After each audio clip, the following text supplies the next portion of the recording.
Hi, welcome to Edward Box Guitar Tuition. So my classic album inspection today is Force It by UFO. This was released in July 1975, so it's 50 years old sometime this month. It's quite hard to find dates for UFO albums. So this album's more heavier than the Phenomenon album. Their first with Schenker. It doesn't have as much of those kind of acoustic elements. It doesn't have a slow blues like Built for Comfort. So it's building the sound. It also has some keyboards on it and foreshadowing, how the band will develop its classic sound. So it opens with Let It Roll, which is a live favourite, obviously featured on the Stranger in the Night album. This has the classic feedback that starts it with Schenker, and then he does that top pick slide. Really good rolling triplet riff. Great lead breaks. After the first chorus, Schenker does one of my favourite lead breaks he did, and then you've got that great breakdown in the middle bit, and then he goes into those top harmony lines. So Schenker's really developed on this, as his Phil Moggs vocals. They're a little sharper, the recording, they're a little more on point. Obviously, I really love this track, but one of the things is you do hear it a lot, and that's one of my things going through this album. A lot of this stuff is on Stranger in the Night. It means the band always plays it live. It means UFO tribute bands play it live a lot, and I've seen a few. And sometimes you just want to hear deeper cuts, and that's probably why I've kind of reached for other albums later on. But we'll come to that. So the same thing really applies with Shoot Shoot, a live classic, really simple kind of A riff with that classic sort of the inverted shape favoured, on All Right Now, or like Brian May riffs. It's written by the band. It's just all the tracks are by Schenker and Mogg, apart from Where. Mark's 3 minutes 40 short track. Great. I love the break. You can really hear sort of Jimmy Page influence on Schenker on that lovely little riff. Very like early Zeppelin. You got the cowbell.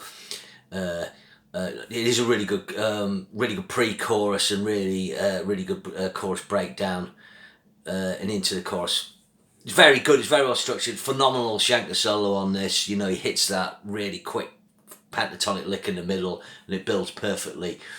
So another top track. Then you got High Flyer. This is, I suppose you might call it a deep cut. I do like this track. This is more like the tracks off Phenomenon, more like Space Child, more like Queen of the Deep, more like Crystal Light. Schenker's a really nice line, utilising what are called tenths. So for guitarists and musicians out there, a tenth, you've got a third, which is the note of the scale. You move up 3 notes of the scale and you play them together, but a tenth is when you put the third note up the octave. It gives it quite a classical sound, folky sound.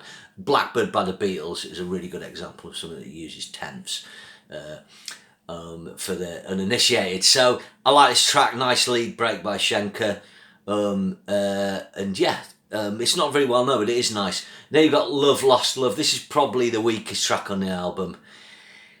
Mogg's vocals a bit drab on this. One frustration I had listening to the album the other day was sometimes there's harmonies and sometimes they're a little flat. I think it's Phil tracking himself. Sometimes they're not quite tight.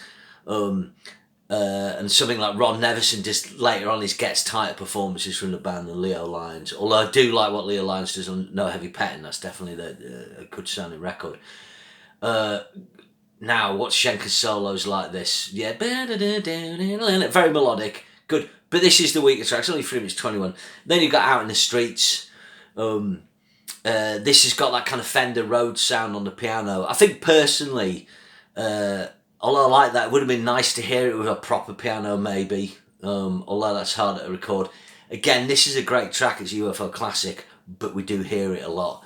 It shows where the band's going to go. It's got that breakdown, with the keyboard, starting quietly. You've got Phil's lyrics, the way he's talking about tales of the street, tales of sort of life. I always like Phil Mogg's lyrics. I kind of imagine a sort of London that he lives in. I imagine him as a younger sort of man, and he's interacting on the streets, but it's kind of weird. It's kind of weird. It's not like science fiction, but it's almost like an imagined city he's in. He's got an imagined urban environment in his head. Lights Out captures that really well, on with the action. So it's really good. Fantastic Schenker solo. This is some really sweet stuff. This is one of the few well, not a few solos, but one of the solos Schenker tended to follow the recorded version. I actually like recorded version solos of Schenker better than the live ones. I just like the structures of them. So that was the end of side one. So, 3 sort of live classics on that. One kind of deep cut, one not so good track. Side 2, I was with Mother Mary.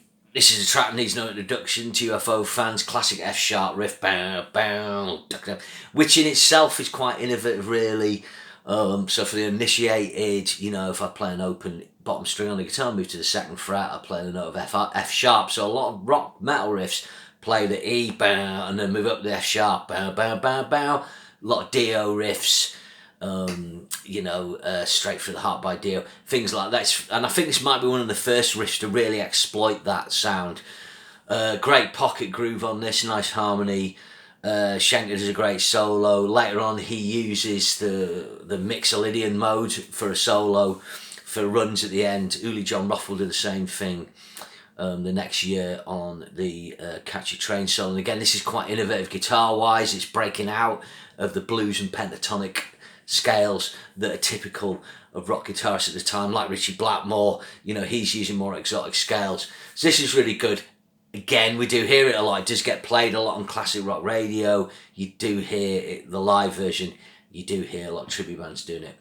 Then you got Too Much of Nothing. This is a Way track. This is got a nice lead break. I think Schenker did some little lines and he actually gets a pinch harmonic. So Schenker, because the sound's got less saturation, and Michael Schenker does use the side of his pick to kind of pop notes like Leslie West, and occasionally a pinch will kind of pop out. Pinch harmonics, when you kind of overlay a harmonic sound, you get a kind of high-pitched squealing sound. That would be the easiest way to describe it if you don't play guitar. So this is really cool. If you listen to early Leslie West, I was watching some live stuff the other day, you can hear him using that technique. And later on, Schenker's harmonic overtones pop out more on his playing with a later MSG in particular, when you get those higher gain amps with more saturation. So again, that half-cock wah-wah with that providing more top end, more bite to his sound. I don't mind this track, it's okay. And the same for the next track, Dance Your Life Away. This is a little better, it's quite groovy. Great solo bass by Schenker again, it uses a neck pickup. Really good, to some really soulful shit.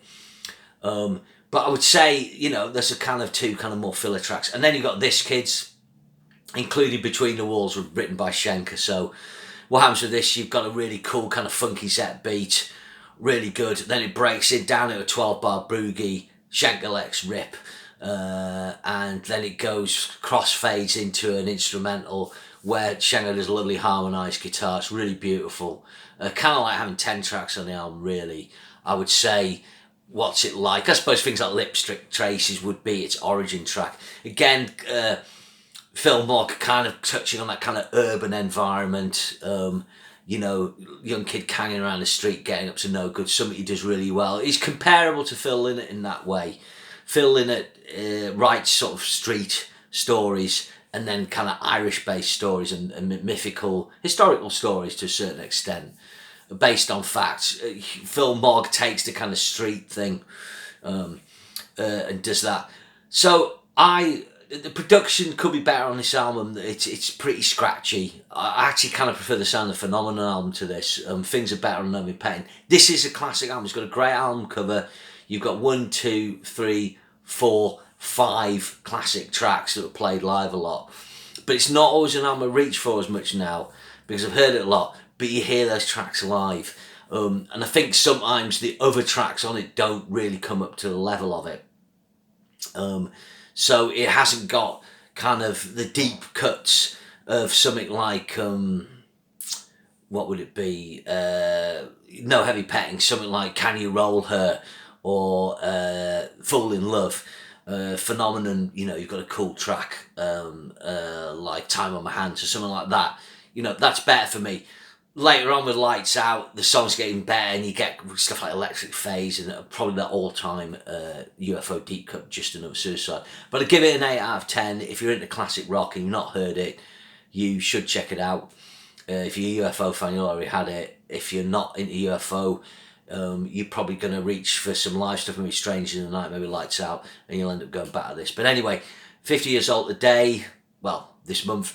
Remember, share and subscribe, and I'll see you again soon. Thanks very much.